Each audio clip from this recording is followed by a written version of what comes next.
Good morning and welcome to this episode of Finally Friday, a Finally Friday episode of Vision Alignment, where we all understand how important it is to realize that we all have blindness in our lives.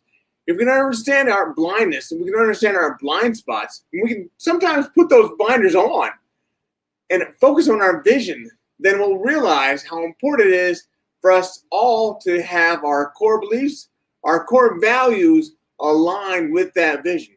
Hence the Vision Alignment Show. There's some great people that are coming on here in the next few days. I'm going to talk about them at the end of the show, so stick around for that. But we've got a great guest coming on today. He is none other than the Executive Director for the Illinois Association of Rehabilitation Facilities, Mr. Josh Evans. Hi, Josh. Hey, Brian. Good morning. Very nice to see you. It's great to see you. Thank you so much for being on. Happy to. Very excited. This is great. So tell me, when is your first recollection of knowing your vision? So that's a great question. I think for me, and I'll go ahead and be honest and characterize myself as when I was an undergrad, I was a bit rudderless in terms of I wasn't one of those students that went in saying, you know, I'm going to be an accountant or a physician or an engineer. And so it was about probably my second year of grad school back in 2005, I think. I was in a political science course. And there was a guest speaker by the name of Randy Witter, who was with a contract lobbying firm. And I sort of grew up in an anti-nepotism, strong-leaning one-way political family and had never really given much thought or appreciation to that particular space in that industry. And I was completely taken aback and surprised by what Mr. Witter presented on what he did, what his role was, and how sausage is made in terms of government producing policy. And it really opened my eyes, and it put something in front of me that I had not seen before in terms of a potential path. And immediately after that presentation, I followed him out of the classroom and said, hey, I'd really like to learn more about this. And so he brought me in as an intern for a few months during session. And I can say that never before in any job that I'd had and not since, including what I do now, had I ever been so excited about what I characterize as being a part of having your finger on the pulse of how government works from a certain standpoint, obviously not being on the inside. And so ever since that presentation and that internship, I have always been really excited and focused on what, I could do in my roles to help advance an organization's policies and priorities. And to this day, I mean, I have the honor of representing organizations that are crucial social safety net providers in healthy communities throughout our state, changing lives every day. And the thing that excites me the most, as I say, is, I'm just doing my small part to help clear the path for them to continue to change lives. And it excites me every day still, waking up, having the ability to do that. Awesome. If you want to hear more, stay right there.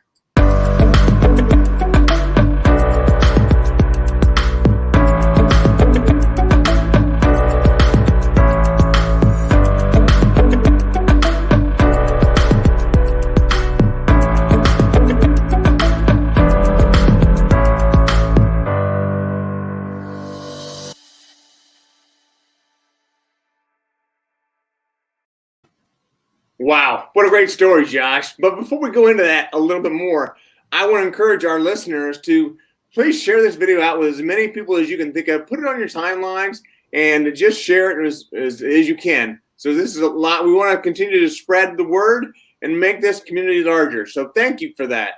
Also, if you would, put in your timeline, or actually in your comments, where you're coming in from, and if you're listening live, put in a hashtag live. So hashtag live, and then the location you're coming in from. If you're listening on replay, put in a hashtag replay, and then the comments of where you're coming in from. I would appreciate if you would do that. That would be phenomenal. Here's another request of mine, and that is if you would do me a favor and put in a picture of you winking in your timeline. And when you wink, you begin to think about what makes you unique, because I have a permanent wing, but that's not what makes me unique. What makes me unique is my positive personality. And I'm able to share my story with other people in order to have a lasting impact on their lives. So if you can understand what makes you unique, you're going to understand what you can do and how you can use that to make someone else's life better. And that would be great. And so you'll be entered into a raffle to win a free copy, signed copy of my book. Sometimes it does take a brain surgeon. So thank you for that. Josh, back to you. What a great story. I've heard a lot about where you're coming in from and what you've gone through. Can you tell us a little bit more? So about sort of my vision, or just sort of everything that okay. So I, in terms of a path, I started as an intern with an excellent firm here in town. And one of the clients they had was my current employer. And that was sort of my dipping my toe or my finger into what was important to persons with developmental disabilities, to their family members and guardians, and what role these organizations that I wasn't, really previously aware of, what role they play. And, I traversed through that internship, and I was brought on directly by one of my mentors and predecessor, Janet Stover, a longtime President CEO of this organization. And I learned so much more in those intervening years about what our organizations do, how absolutely crucial they are to healthy communities and to lives across our state. And I learned a great deal from Janet as my mentor about graceful leadership. I stood to learn a lot more lessons from her there, and in terms of probably using those lessons more, but about, how to lead an organization, how to hopefully try to uplift those that are around you, help strengthen their strengths and shore up their weaknesses through development of a team that can, work well with each other.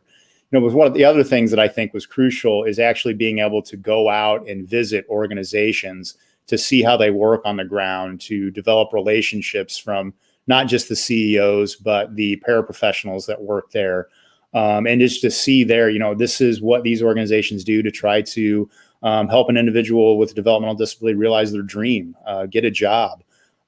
Really, that's what our organizations are about. And we all have our own dreams, right? And our own visions, right, Brian? And these organizations are crucial to that. And to the extent folks would be interested in learning more, I would encourage everybody, volunteer if you can. It's incredible that when you help others, you're helping yourself and you're making yourself feel good. And what I like about you, Brian, is your positivity and the message you brought to our own conference. It resonates, and we could all use that in our lives. Well, thank you. So I'm not sure that we've given the audience enough knowledge of what your association does. Sure. So what IARF does is we are in a trade association, which means, our membership holds the expertise in what we do. We're just about how do we execute your vision or your priorities. And we are organizations posited throughout the state of Illinois that are developmental disability non-for-profit service providers or outpatient mental health service providers. The goal of which is to, in ways that you could fathom, serve and support children and adults with developmental disabilities. Now, those could be mild developmental or intellectual disabilities, and those could be severe ones where an individual may require more structure. But the staff engage in activities of daily living with individuals they serve and support. They travel with them as job coaches where, an individual may work out in the community across the street, maybe from where you work. And then they ensure that, individuals are healthy and safe when they're in their own homes. They work with individuals with severe mental illnesses to help them recover, to help them gain employment, to help them live as independently as possible, just like you or I. And they are small organizations. They're large. They're in almost every community in our state and your state. Sometimes you may know where they're at and what they're doing, and sometimes you don't. But they're probably one of the most important social safety net providers. And what we do here is we try to help advance their vision, their priorities. These are organizations that are predominantly funded by government to serve individuals that are enrolled in Medicaid programs. And our goal is to try to clear the path for them to do what they do and change lives on a daily basis. So in Illinois, you support them from you support the companies that are the resource facilities, rehabilitation facilities. That is correct. Okay. So on a daily basis, your main role is to do everything that they need. So you probably offer them additional training. You offer them financial assistance. Yeah, maybe not financial assistance, but you offer them ways to improve themselves. Sure. Our number one goal is to ensure there's adequate funding to support what they do. And this is a struggle for similar organizations across the country. There was a commitment to community living for persons with developmental disabilities that predates both of us, Brian, and we stand on the shoulders of the predecessors that started the community movement. We stand on the shoulders of those that worked in Congress to advance the Americans with Disabilities Act to ensure equal opportunity and civil rights. And so we try to ensure in the best way we can that policy and funding follow one another so that we're consistently evolving to meet the needs of individuals and families. And those change generationally. But in terms of with our members, we try to stay on the cutting edge of what education and training opportunities are there. We try to make sure that we can provide those where we can through venues such as this, through conferences and webinars. And we also try to promote leaders from within our organizations to keep them in our field through a leadership initiative that we started several years ago. And it's been an incredible experience. We have some of the best organizations that anybody could hope for that are doing some incredible work. No, that's awesome. Now, you spoke earlier about making sausage and how that happens. Tell us a little bit more about what you mean by that. So I'll come at it like this, and not everybody will agree with me, and I completely understand that. But there is the cliche. I don't know if it was the Kaiser or Duke Wilhelm. Somebody's going to ding me on this about laws being made as much like sausage being made, and that can turn people off. I think when they think that setting policy or advancing laws is so political, and people don't like to engage in politics. Sometimes it makes them uncomfortable. Sometimes a person's views are so strongly withheld, it's hard to have discourse with someone that disagrees with you. But I find the sausage making process to be fascinating because it allows you to step into idealisms that may sometimes clash. And then you realize that much of government is trying to have individuals and persons with conflicting opinions agree where there can be compromise, because as a wise man in our space has told me, idealism is proportional to your proximity to a problem. So in our space and in every industry, there are folks that believe strongly about how something should be done. But when you get in the halls of government, when you're working with your legislative leaders, when you're working with your bureaucrats, each and every one of us have different visions. You often realize that you have to somehow come to common ground. And that is a hard thing to do. And it's hard to explain that as a legislator to maybe a constituent that feels very strongly about an issue. It's even hard to me to explain to my own members, maybe that feel strongly about an issue, that, compromise is a good thing. It is how government works. It's how a government works for people.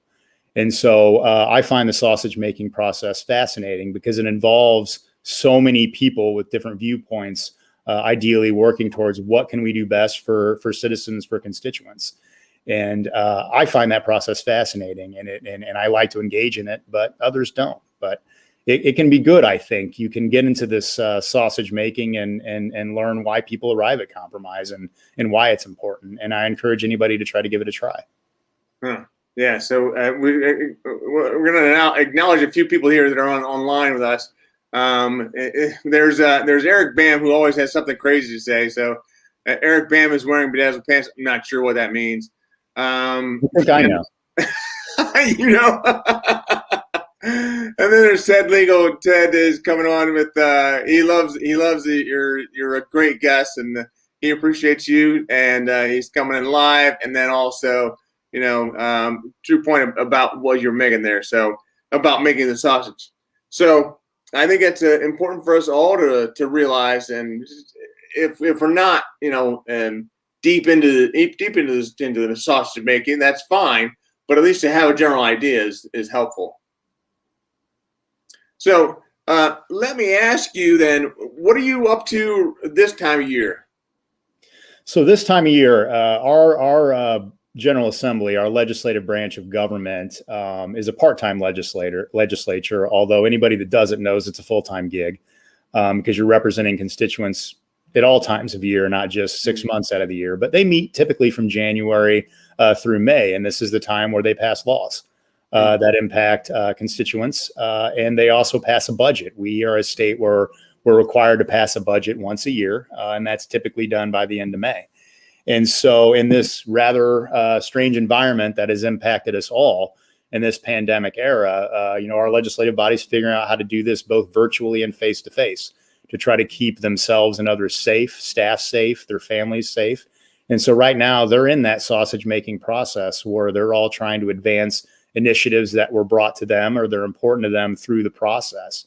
And our role in this right now is we're trying to we are working with our General Assembly on what we consider to be a pivotal point in the history of disability services in Illinois. And that is to make dramatic investments in a rate study that was brought forward by our Department of Human Services to outlay an investment over the next 5 years that would be the most equitable funding for developmental disability services and supports that I've seen in my 15 years, and I think would be since the original vision of community-based services many decades ago. And that's a hard thing to do, to ask a General Assembly to commit, in our case, $330 million in one state fiscal year to invest in our service array. That service array right now supports over 20,000 children and adults in various settings. We have nearly 17,000 individuals on what we call a waiting list that are wanting to try to get services they need to help them integrate and live successful lives in the community. And so we know what these costs are. They're scientifically researched. They represent the recommendations of everybody in our field of services. And what we're trying to convince our General Assembly is, hey, you guys got to do this. You got to do this for the constituents in your district. You got to do this so that we're on a path of sustainability, so that Illinois is not, in the bottom, less than the bottom quarter of all states that invest in services and supports. We're the 5th largest GDP. We're a progressive state. We have a moral and ethical responsibility to invest in our services. And that's what we're doing right now, in a word or two. So you're in the bottom 20%? It varies, but consistently we've been ranked 44th to 47th in our combined investment in community-based services. And that's not to say, Brian, that, we haven't had champions these last several years that are trying to help move the ball forward. We've had champions in our legislature that have pounded, the gavel, so to speak, to try to invest in our service array. We have an excellent leadership at our Department of Human Services that are personally and professionally invested in improving and investing in our service array. But it's hard. There are competing interests. We have education that is a number one priority for all of us with families, and we need to invest in education and higher education. But we can't not prioritize disability services. As we were talking earlier, not one of us doesn't have a relative, a family member, a friend that doesn't have a disability of some sort, or that doesn't have a mental illness and is seeking recovery. And the more we understand that, I think the more we understand it's incumbent and important on government and all of us to do our part. Right. So I'm going to ask, the $330 million, is that once for the year? And and that's new spend, and what does that go for? So yes, $330 million for the first year. Now, it's important to understand that all of those expenditures are matched by the Medicaid program. That federal and state partnership where the state puts forward $1 and each state gets back from the feds a little bit something different. It's formula based, but due to the excellent work of Congress with this American Rescue Plan that they passed recently, a state like ours is going to get more back from the federal government than we send to the federal government, which is rare for a state like Illinois. So we're trying to seize on that opportunity. Also, Congress recognized that we need to strengthen our home and community-based service array, and they've increased that match by 10%. They're putting $12 billion into this effort. So we need to carpe diem or seize on that moment. So yes, it is $330 million, but that's offset and cut by more than half by federal government investment. And what that invests in frontline staff that work with persons with developmental disabilities every day so that they can make a living wage.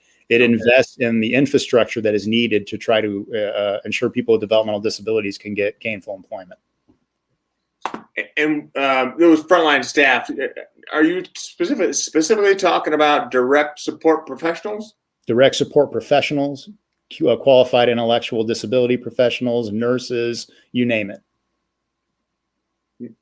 Qualified intellectual disability. I'm not familiar with that term. Yeah, it's a professionally certified position in the disability field. Okay. Well, I have something I want to talk to you about after we're done here. So, awesome.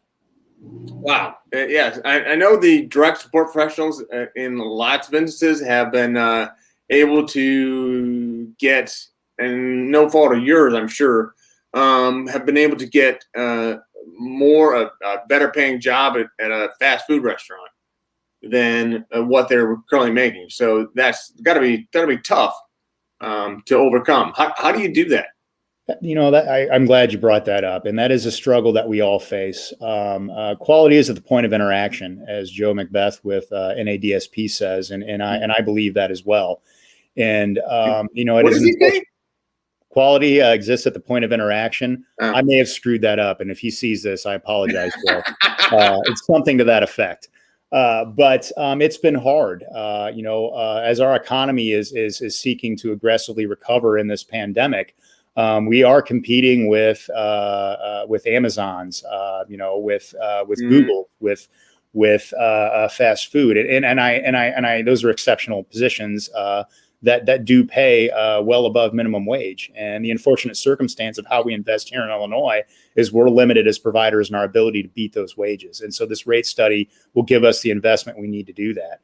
The DSP job is so critical and important, and we need resources to invest to elevate those wages and benefits, because data bears itself out in terms of if you stay in this position as a DSP over a certain amount of time, you stay there for a very long time. So these are individuals that are maybe just stepping into the service array and want to know what it's about, but they're also those that have made this a life commitment to serve and support one another, and we want to support them as well. And the best way we can do that is career paths.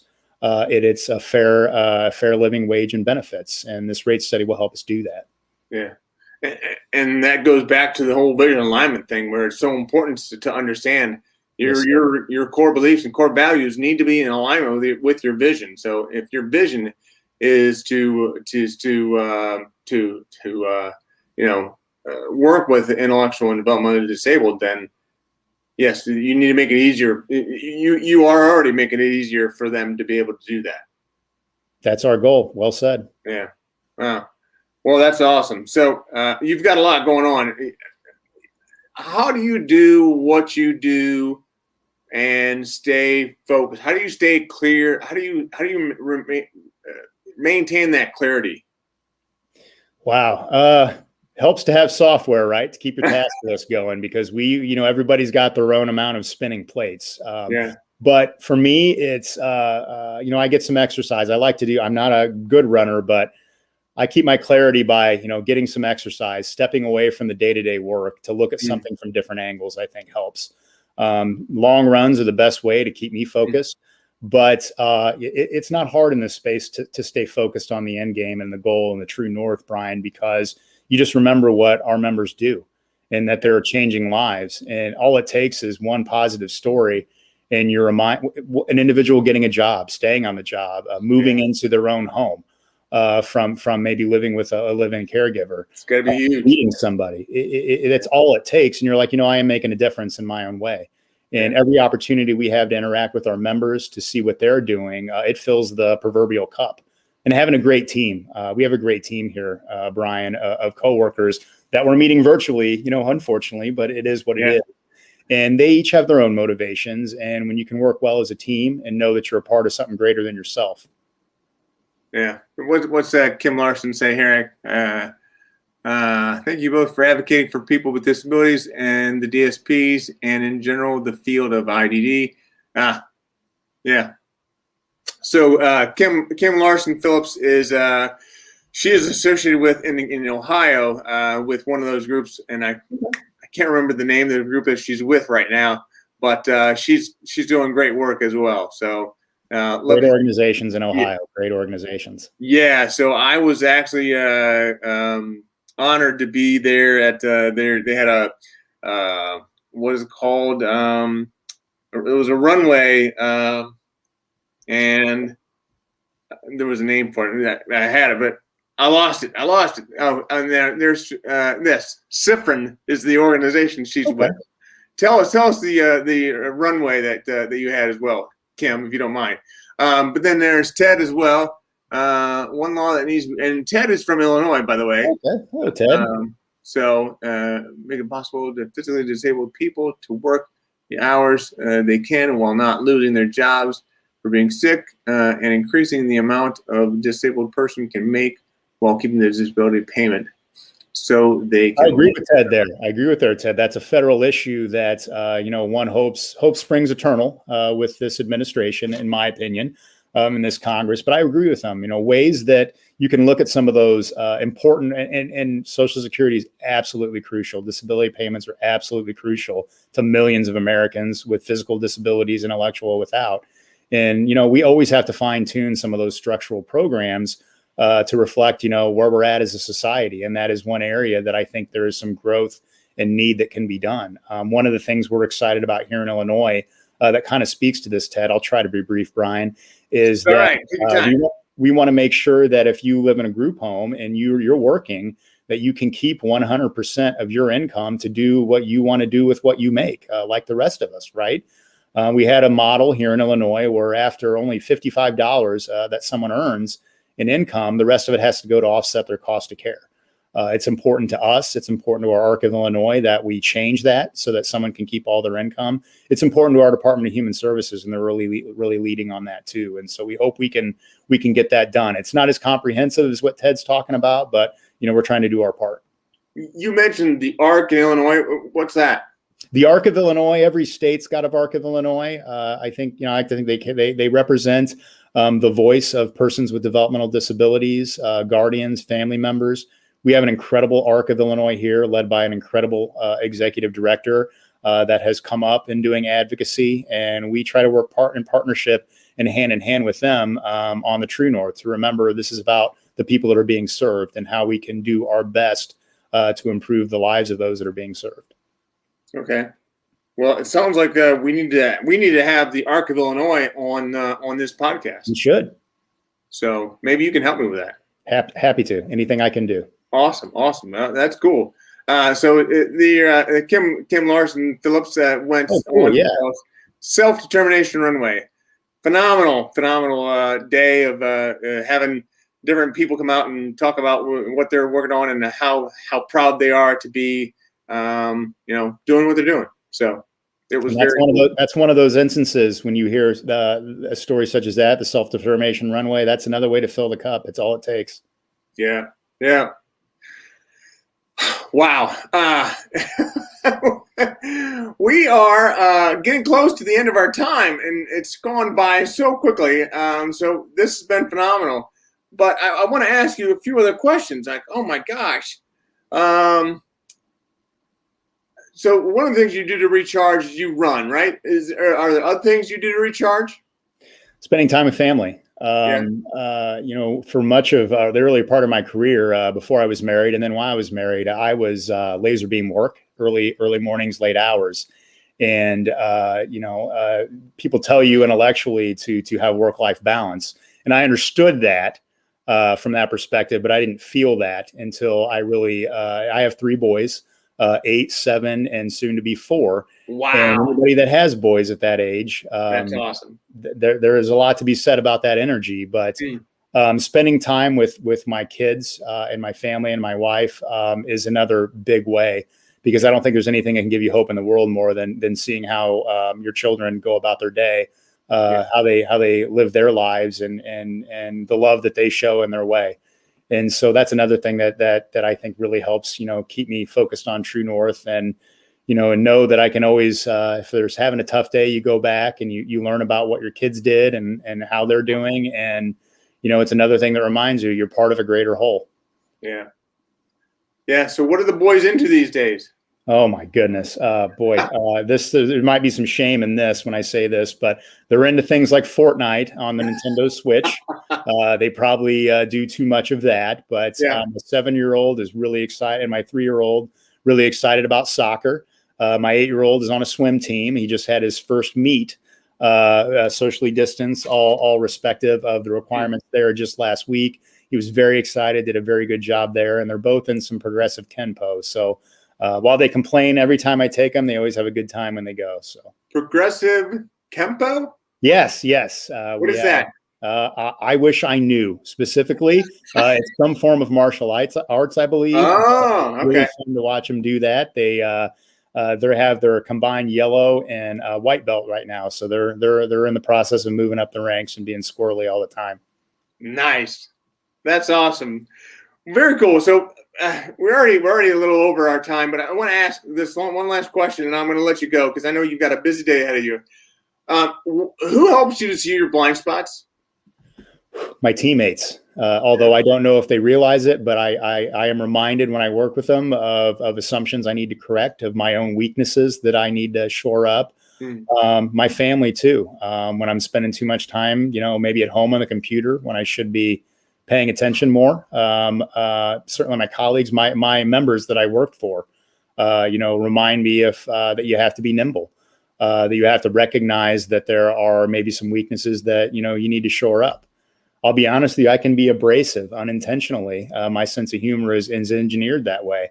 And I need to be reminded that I have a blind spot to that sometimes, and I need to take a step back and take some corrective measures. But I think I'm blessed to have a family and coworkers that intentionally or not, remind me of what some of those blind spots are, professionally and personally. And it's good to be able to have that check, I think. And so they do that for me. And I hope in some respects I can help do that for them. Awesome. Oh, that's great. I find it hard to believe you have the ability to be abrasive. Good. Appreciate that, but it's there. Okay, I'll trust you. Thank you so much for being on today. I really appreciate this. I'm going to send you off. I'm going to put you back in the green room if that's okay, and you can hang out there and have all the green M&Ms you want. But now I'll close out the show, but I'll come back and I'll see you in the green room. Brian, thanks. I appreciate everything that you do. All right. Hey, thanks a lot, Josh. Thanks for having me. Take care. Bye. See ya. Oh, wow. What a day. What a great interview. I'm like, oh my gosh, I learned so much. Hopefully you learned a lot as well. I can't tell you how proud I am of this group and how proud I am of all of you that are doing what you're doing. Stick around for the next episode of for Radical Vision for Disabilities. That'll be on 11:30 Eastern today, and we're going to have Abby Curran on. And she has cerebral palsy, so it'll be great to have her on to talk about what she's going through from a disability perspective, but also her caregivers and how they've been influential in her lives. Now, then Monday of next week, we have Steve Farber coming on. He is a great author, and he's the author of A Radical Leap and also the author of Love, Just Damn Good Business. So I'll look forward to that. Hopefully you can join us for that at 10 o'clock Eastern on Monday. We've got more stuff coming up, but that's it for now. Thank you very much. I appreciate all you do. And I'm so happy that you're on with us, and so happy that what's Kim Larson Phillips have to say? Thank you very much, Kim. I appreciate you being on. But as always, for all of you, keep one eye on the road. Take care.